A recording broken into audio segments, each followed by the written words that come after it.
Good afternoon everyone. मैं लालेश्वरी राजवाड़े आज आप लोग को पढ़ाऊंगी न्यूट्रिशन इन बैक्टीरिया। तो बैक्टीरिया में पोषण की विधि जो होगी कौन कौन सी होती है, तो हम लोग यहाँ पे देखेंगे। जैसे कि आप लोग बहुत लोग जानते होंगे कि बैक्टीरिया में पोषण की विधि 3 प्रकार से होती है, ठीक ना। ऑटोट्रॉपिक, हेटेरोट्रॉपिक और सिम्बायोटिक, ठीक। तो पहला हम लोग देखेंगे यहाँ पे ऑटोट्रॉपिक कहने का अर्थ क्या होता है कि जो अपना भोजन स्वयं बनाते हैं वे ऑटोट्रॉपिक बैक्टीरिया होंगे। हेटेरोट्रॉपिक कहने का अर्थ क्या होगा, वे बैक्टीरिया जो अपने भोजन के लिए किसी दूसरे पे आश्रित रहते हैं वे हेटेरोट्रॉपिक बैक्टीरिया होंगे। थर्ड बता सकते हैं हम सिम्बायोटिक। तो सिम्बायोटिक यानी कि वे क्या होंगे, कुछ ऐसे भी बैक्टीरिया होते हैं कुछ अपना कार्य करते हैं, कुछ दूसरा, मतलब एक पौधे में स्थापित होंगे तो पौधा कुछ कार्य करेगा और कुछ बैक्टीरिया के द्वारा संपन्न होगा, तो वो क्या होगा, सिम्बायोटिक बैक्टीरिया कहलाएंगे, जैसे कि राइजोबियम बैक्टीरिया, ठीक ना। तो हम लोग ऑटोट्रॉपिक बैक्टीरिया देखेंगे। तो बैक्टीरिया का वह समूह जो कार्बन डाइऑक्साइड का फिक्सेशन करते हैं, ठीक ना, कार्बन डाइऑक्साइड का फिक्सेशन करके अपना भोजन बनाते हैं, वे ऑटोट्रॉपिक बैक्टीरिया कहलाते हैं, ठीक।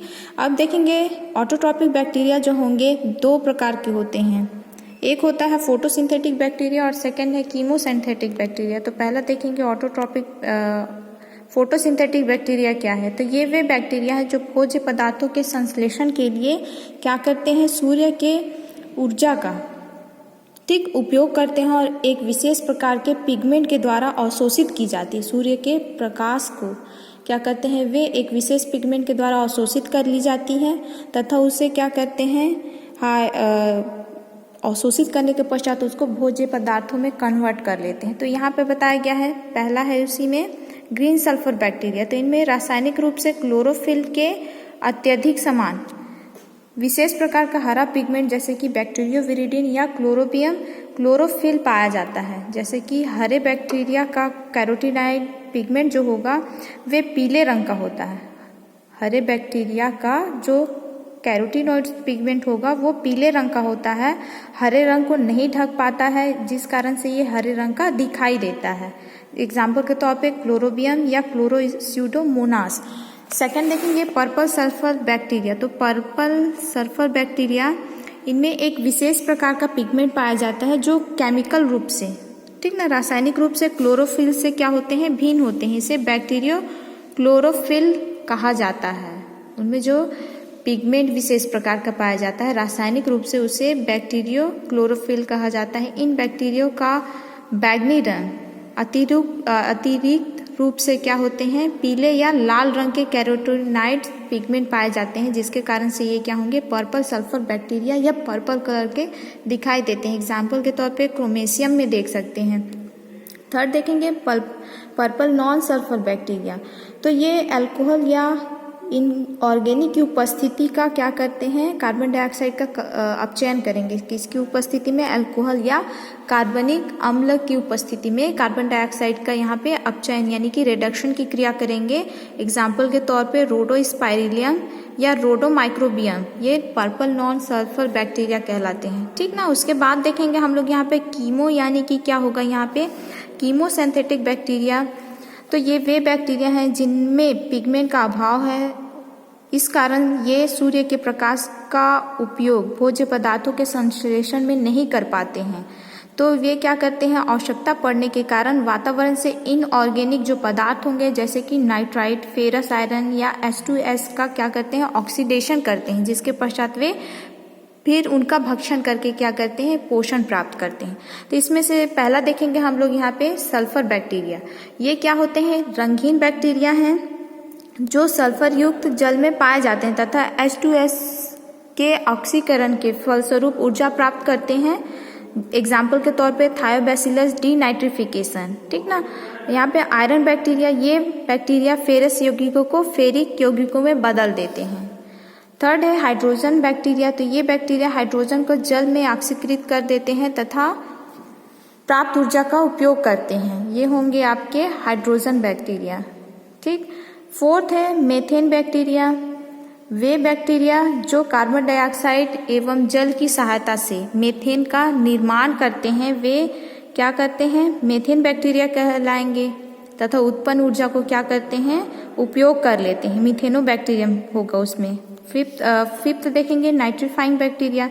तो ये वे बैक्टीरिया हैं जो अमोनिया को नाइट्रेट यौगिकों में परिवर्तित कर देते हैं। तो अमोनिया आप लोग जानते हैं, अमोनिया से नाइट्रेट, नाइट्रेट से नाइट्राइट, अमोनिया से क्या होता है, चेंज होता है नाइट्राइट, नाइट्राइट से नाइट्रेट में कन्वर्ट हो जाता है। उसके पश्चात आसानी से पौधे उनको क्या करते हैं, ग्रहण कर सकते हैं और उनमें नाइट्रोजन फिक्सेशन की क्रिया संपन्न होती है।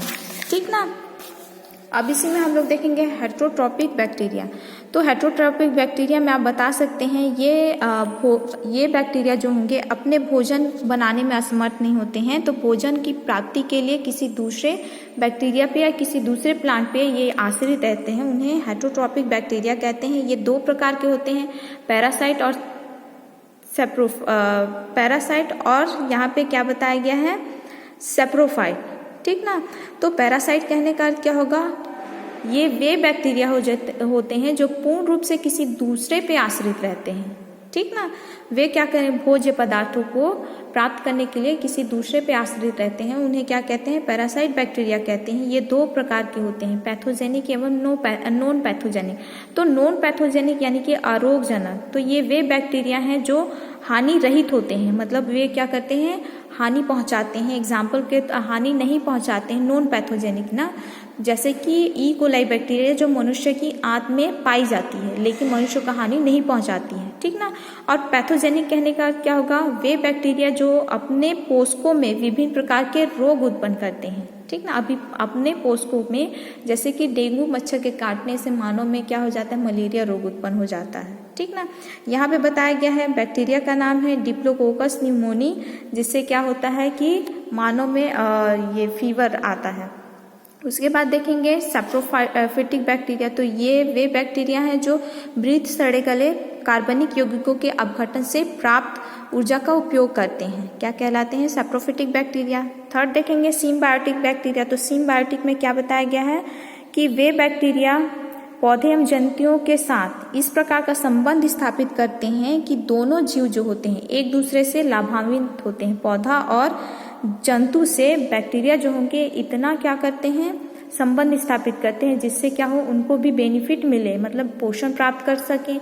तो वे क्या करते हैं, आपस में संबंध स्थापित करते हैं जिसे क्या कहते हैं, यहाँ पे सिम्बायोटिक कहा जाता है। एग्जाम्पल के तौर पे जैसे लेग्यूमिनेसी फैमिली के अंतर्गत, मतलब कि दाल कुल के अंतर्गत क्या होते हैं जो पौधे आते हैं, मटर देखे होंगे आप लोग, उड़द देखे होंगे, उनमें क्या होता है, राइजोबियम बैक्टीरिया क्या होती है, गांठ का निर्माण करती हैं, जिसके कारण से वे पौधे से जो पोषण प्राप्त होते हैं उनको वे भी क्या करते हैं, सजीव के रूप में सॉइल सरफेस में पाए जाते हैं तथा उनको पोषण के रूप में प्राप्त करते हैं। ये हो गया आप लोग का क्या, nutrition of bacteria. Next topic हम लोग नेक्स्ट डे पढ़ेंगे।